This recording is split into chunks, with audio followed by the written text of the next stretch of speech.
My mom said, if you press charges against your cousin, you're not part of this family. My dad looked away. My cousin smirked. I folded my napkin, stood up, and said, then I'm not. And I walked out. My weekend had been quiet until that email shattered it.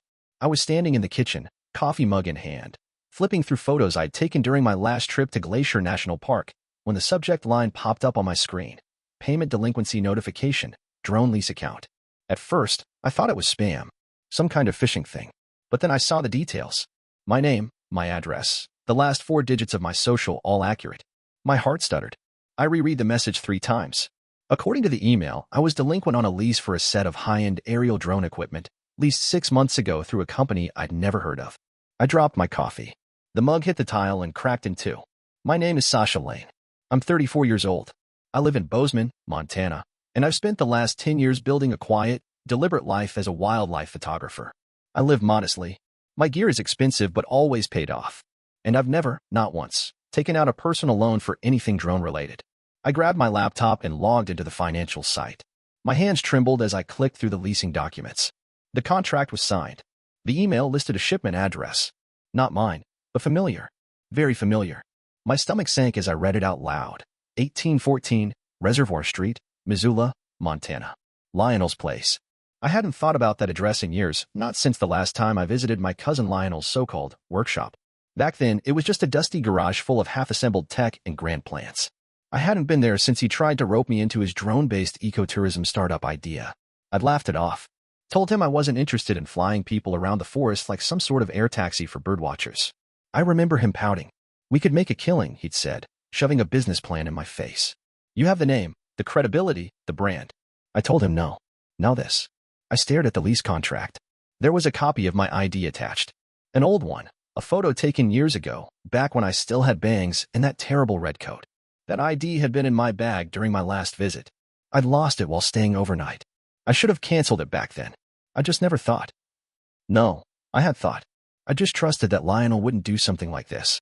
I sat down, hard, at the kitchen table. My heart was racing. The invoice listed almost 15 grand in equipment, 2 drones, an industrial control unit, and insurance. All defaulted. All tied to my name. I called the supplier. The guy on the other end was polite at first, but firm. Everything was done through standard verification, he said. You signed for the gear at the Missoula address. I don't live in Missoula, I said through gritted teeth. Then maybe talk to whoever does, he replied. Because you're on the hook unless you can prove otherwise. I ended the call and just sat there, numb. It all clicked together like a bad dream. The old ID, the drop address, the pitch I'd turned down. Lionel had used my name, my documents, my credit, and I had no idea what else he might have done. I called my mom that afternoon, still rattled. I needed someone, anyone, to tell me this wasn't as bad as it looked. She picked up on the 3rd ring. Sasha? Everything okay? I jumped straight in. Mom, did you know Lionel took out a loan in my name? For drone equipment. He used my old ID and had it delivered to his workshop. There was a pause. Just long enough to feel like a warning. Oh, she said finally. You found out. I blinked. What do you mean, found out? I just mean, well, we thought he might have mentioned it to you. Maybe it was something you agreed to at one point and forgot about. I didn't agree to anything, I snapped. I told him no. 6 months ago. She sighed, the kind that always came right before a deflection. Sasha, listen. Lionel's been going through a hard time. You know how he is. He means well. He just doesn't always do things by the book. My stomach twisted. You're defending him? I'm asking you to understand him. No, you're asking me to ignore that he committed fraud. And I'm not doing that. She went quiet for a moment. Then, her voice turned colder. You're the stable one. You've always been responsible, careful. That's who you are. Lionel's trying. He was desperate. Desperate doesn't give him a free pass to use me like a bank. Sweetheart, please don't blow this up. It'll ruin the family. My throat tightened. You mean I'm ruining the family? By reacting. You always take things so personally, she muttered, then added like it was some final verdict. He's your cousin. Family helps family. I hung up without saying goodbye. 2 minutes later, my dad called. I let it go to voicemail, but the message popped up right away. Sasha, it's Dad. Your mother told me what's going on. Look, I get it, you're upset. But don't make this a whole thing. You're the one with the steady income, the good credit. Can't you just handle this quietly? Handle this quietly. As if I were the one causing problems. As if this was just another mess I was expected to clean up without fuss. I stared at my phone in disbelief, then opened my laptop and created a new folder on my desktop. Lionel fraud. Evidence. If they thought I was going to be the scapegoat again, they were wrong. I started pulling every file I could find, screenshots of the lease contract, the supplier invoice, photos of my old ID, archived texts with Lionel. I even started writing down a timeline. My hands were still shaking, but now it wasn't fear, it was something else. A slow, burning clarity. I had spent years being the one who didn't need help. The one who forgave easily, stayed quiet, kept things peaceful. Not anymore. They protected Lionel because he was charming in a way that never required consequences. But I knew what he was. And this time, I was going to make sure everyone else knew too. I drove to Missoula the next morning, still simmering.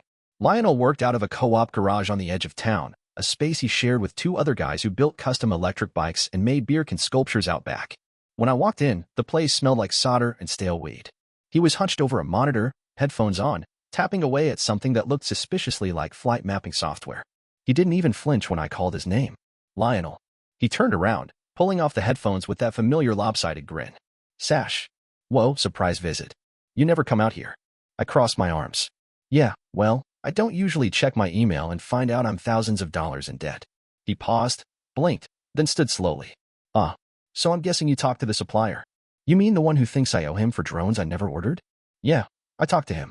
Lionel gave a little shrug, like I'd caught him sneaking an extra cookie, not committing identity fraud. Look, I was gonna loop you in. I just needed a head start. I mean, you weren't using that credit, and the equipment's not even top tier. It's solid, but it's not like you're on the hook for life. I stared at him. You forged my name. I used that old lease agreement you left behind.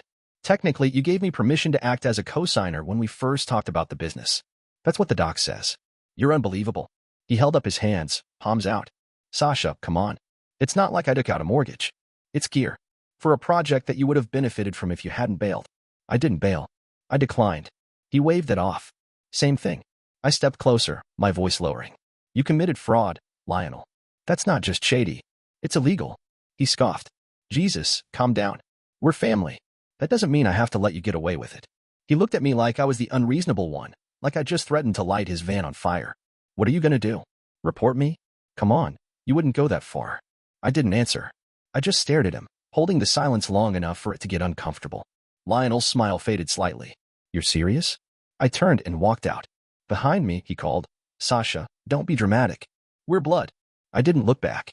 By the time I reached the car, my hands were clenched into fists. Not because I was still shocked, no, that part had passed. Now I was angry. Angry that he'd laughed in my face, like I was too predictable to ever stand up for myself. But more than that, I was done being the one who always played nice. Lionel thought I wouldn't fight because I never had. He thought I'd fold the way I always did. He was wrong. I pulled out my phone, opened my notes app, and typed, Step 1, confrontation, complete. Then I added another line. Next, legal. The invitation came in a text from my mom, 2 days after I confronted Lionel. Family dinner Sunday. Just something casual. Roast lamb, your favorite. Hope you can make it. It was suspiciously sweet. I almost didn't go. But something told me it wasn't about the lamb. I wore jeans and a simple sweater. No makeup. No effort. If this was going to be an ambush, I wasn't dressing up for it. When I walked into their house, the air smelled like rosemary and tension. My dad was already at the table, eyes on his wine. My mom hovered near the oven. And sitting at the far end of the table, somehow already serving himself green beans like it was his house, was Lionel. Hey, stranger, he said, flashing that same smirk. Glad you made it. I didn't respond. I took my seat and waited. Dinner started with polite small talk. Weather. My aunt's new hip. Something about Dad's knee acting up. Nobody brought up the obvious until the lamb hit the table. Then Mom folded her hands like she was hosting a church mediation circle. Sasha, sweetheart, we need to talk. I set down my fork. Thought so. You've made your point, she said gently. We all agree Lionel should have handled things differently. Handled things differently? I said. He used my identity to take out a loan. That's not poor communication, Mom. That's a crime. Dad cleared his throat. Let's not use words like that. It makes it sound worse than it is. It is that bad, I said. Lionel chuckled quietly. Look, I already said I'd fix it. How? I snapped. You can't even keep your phone bill paid on time. What's your plan? Drone your way out of debt. He set down his glass and gave me a look that bordered on smug. We all make mistakes. You of all people should get that. I leaned back. What mistake did I make, Lionel? Trusting you. Silence. Then Mom spoke, her voice soft but firm. Sasha, you're the grounded one. The reasonable one. Can't you just be the bigger person? I looked around the table. All eyes on me. Waiting. Expecting. That's when she said it. The thing she'd clearly rehearsed. If you go through with this, if you press charges, you're not part of this family anymore. The words landed like a slap. I stared at her, then at my dad, who looked away, then Lionel, who didn't even blink. I picked up my cloth napkin, folded it neatly, and placed it on the edge of my plate. Then I'm not. I stood up. Nobody moved. Nobody said anything. I walked out of the dining room, past the hall mirror, past the family photos on the wall. At the door, I paused. Not for them, for me. And then I walked out. For the first time, I wasn't the one absorbing the damage. I was the one leaving it behind. By Monday, I was sitting across from a legal aid attorney named Anais, in a cramped office downtown that smelled like overworked printer toner and lukewarm coffee. She looked about my age, mid-30s, with sharp eyes and short, no-nonsense hair. I liked her immediately. So, she said, flipping through the documents I'd brought, your cousin used your expired ID and a lease agreement to open a drone equipment loan, and the debt collectors are coming after you. Correct, I said, and my family wants me to let it slide. Anais arched a brow. Of course they do. I let out a shaky laugh. It's not just the loan. It's the principal. I told him no. He did it anyway. And now he's trying to guilt me into pretending it never happened. Anais nodded, pulling a yellow legal pad toward her. Well, you're not alone in this. I've seen plenty of cases where someone misuses a relative's identity because they think family equals free pass. She started scribbling. But from what you've brought in, screenshots, invoice records, the old ID scan, the matching drop address, this looks like a clear case of identity misuse and fraud. Even if the document was semi-legal, he crossed a line. I let out a breath I hadn't realized I'd been holding. She glanced up. You've already done the hard part. Most people come in here still unsure if they want to press charges. I'm not unsure, I said. Not anymore. We spent the next hour gathering details. I showed her every text message Lionel had sent over the last year. Even the one from 6 months ago, right after I said no to his business idea, where he'd written, "Don't worry, I'll figure it out somehow. One way or another." I think we've just found our implication, Anais murmured, circling the message. That helps. Courts don't like one way or another schemes. By the time I left, I had an official complaint drafted and instructions for submitting a fraud report to the leasing company. Anais promised she'd help me navigate the next steps. Walking back to my car, I felt different. Not fixed, not calm exactly, but clear. I'd always thought setting boundaries meant saying no louder. But maybe it also meant saying yes to accountability, to action, to finally choosing myself after years of being the one expected to absorb everything. That night, I went through my old email chains with Lionel. I organized every interaction by date and tone. I labeled files. I created backups. I documented everything like my future depended on it. And maybe it did. For the first time in a long time, I wasn't just reacting. I was building a case. I was preparing. And deep in my chest, behind all the anger and betrayal, a small ember of something unfamiliar started to glow. Control. The fallout started fast. 3 days after filing the complaint, Lionel's vendor accounts got flagged. I didn't even know how that process worked until it happened. The leasing company must have moved quicker than I expected. Maybe they'd seen this sort of thing before. Maybe Anais's report had lit a fire under them. Whatever the case, Lionel lost access to 2 of his drone suppliers by the end of the week. His name was blacklisted in one regional directory. His little ecotourism dream, suddenly without wings. He tried calling me. Twice. I didn't answer. He left one voicemail, mumbling something about misunderstandings and just trying to make something of himself. I deleted it before he finished the sentence. Then came my parents. Missed calls, voicemails, long texts filled with barely disguised manipulation. Mom, please, Sasha, your cousin made a mistake. You don't have to destroy his life over this. Dad, you've made your point. Isn't it time to let this go? Mom again. You used to be so kind. What happened to that girl? What happened? I stopped cleaning up after other people's messes. That's what. I didn't reply to any of them. Instead, I focused on my gallery. My first solo show in over a year was coming up, and I poured every drop of myself into it, editing prints, adjusting lighting, writing the captions, the stories behind the photos. Wolves, herons, foxes at dawn, creatures that lived by instinct and distance. The night of the opening, people came, not just to look, but to listen. They asked questions about how I captured the snowfall around a lynx's paw print. They leaned in when I described the way stillness had a sound of its own. And then, toward the end of the evening, I saw her. My mom's sister, Aunt Tilda, wearing a stiff smile and holding a glass of wine like it was a weapon. She sidled up next to me while I was talking to a couple about a print of a sandhill crane. I just think this whole thing could have been handled quietly, she murmured, like she was offering a friendly tip. I mean, this is family, Sasha. It's not like he's a stranger. I turned toward her, my expression neutral. That's exactly why it matters. She blinked, caught off guard. But it's causing so much strain. Everyone's talking. Your mother's devastated. I gave a polite smile, the kind that says we're done here. That night, I posted a photo on my professional account, just a simple image of a fox in motion, mid-leap. Underneath, I wrote, "Sometimes, it's not about burning bridges. It's about realizing they were never bridges, just ropes you were expected to hold forever. Standing up for yourself doesn't make you disloyal. It makes you free." The post went quietly viral. Other women messaged me. Artists, daughters, cousins, people who'd been through it. People who knew the cost of silence. Let them talk, I thought. Let them spin their stories. I was writing my own now. It was just after 7 on a Thursday evening when Lionel showed up at my loft.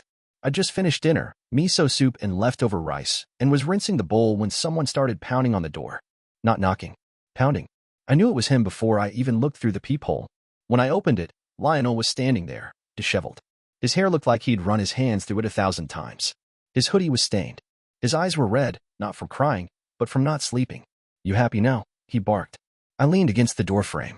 "No hello." "Don't," he said, pointing a finger at me. "Don't do that calm thing. You ruined me." "Did I?" I crossed my arms. "Or did you ruin yourself when you used my name to take out a loan?" His voice cracked as he pushed a hand through his hair. "I was just trying to build something. I needed a break. Something to get me out of this rut. You stole from me. I borrowed." "You stole?" I snapped. "You took my ID, forged documents, and signed a loan in my name. That's not a misunderstanding, Lionel. That's fraud." He stepped forward, hands flailing. "I didn't think it'd go this far. I thought you'd get mad, yell at me, whatever, but this? Blacklisted accounts? Legal filings? You're killing me, Sasha." "No," I said evenly. "I'm just not saving you this time." He stared at me, breathing hard. Then his face shifted, like a mask being swapped out. He went from pleading to pissed in a heartbeat. "You know what? Maybe I should get a lawyer too. You want to play legal games? Fine. I'll say I had verbal permission. That you backed out. That it was a family agreement gone sour." I stepped back into the apartment, picked something up from the counter, and came back to the door. It was a manila folder. I held it out to him. "What's this?" "The police report. A copy of the fraud complaint. The timeline. The text where you said, 'I'll figure it out one way or another.'" He didn't take it. So I dropped it at his feet. "Try me," I said. He looked down at the papers like they might bite him. "You're really doing this?" I nodded. "I already did." He looked up again, and for the first time since this all started, I saw fear. Not panic. Not anger. Just the quiet kind. Like he was finally starting to understand the walls around him weren't made of family anymore. They were made of consequences. I waited. He didn't say another word. I stepped back inside and closed the door. Not hard. Not a slam. Just a quiet, final click. And on the other side, I stood for a long moment, listening to the silence. My hands weren't shaking. For once, neither was I. The letter came on a Tuesday. I almost missed it, buried between a catalog and a coupon packet. But when I opened the envelope and saw the finance company's logo at the top, my chest tightened. I braced for another demand, another loophole, another battle. Instead, I read, "This letter confirms that the disputed loan has been closed and the balance cleared. You are not liable for repayment. The account has been removed from your credit record." Just like that, it was over. I stood in my hallway, barefoot and blinking at the paper in my hands. It felt surreal. No bells rang, no fireworks went off. Just peace, plain and quiet and overdue. A week later, Lionel took a plea deal for financial misconduct. Anais called to tell me the terms. 5 years barred from opening any business credit lines, restitution, and mandatory fraud prevention education. "He's lucky you didn't push for jail time," she said. "I wasn't trying to destroy him," I replied. "I was trying to protect myself." Anais paused. "That's a hard line for people to draw. You did it clean." After that, the silence came in waves. My parents stopped calling. No more texts. No more voicemails asking me to be the bigger person. A month passed. Then 2. At first, it was strange, unnerving, even to wake up and not feel the edge of obligation pressing down on my chest. But slowly, that absence made space for something else. My art flourished. I got an offer to showcase at a regional gallery in Jackson Hole. The curator said my Fox series had a quiet ferocity she couldn't look away from. Funny. That's exactly how I'd felt the day I shut the door in Lionel's face. I started getting speaking invitations, women's collectives, college panels, small retreats. They didn't want me to talk about photography. They wanted to hear about financial boundaries, about saying no, about the thin line between being the strong one and being used. I told my story plainly. No dramatic arcs, just truth. Each time, someone came up afterward and whispered, That happened to me, too. One morning, I stood in my kitchen, pouring coffee into my favorite chipped mug. The light coming through the window landed just right on a framed photo above my sink, one I took years ago of a bear standing alone at the edge of a stream, backlit by gold. It was one of the first prints I ever sold. Back then, I thought I understood solitude. But now? Now I understood freedom. Real freedom. Not the kind that comes from escaping other people, but the kind that comes from finally, fully choosing yourself. I took a sip of coffee. The bitterness had faded. I smiled. Not because everything was perfect, but because, for the first time in years, it didn't have to be.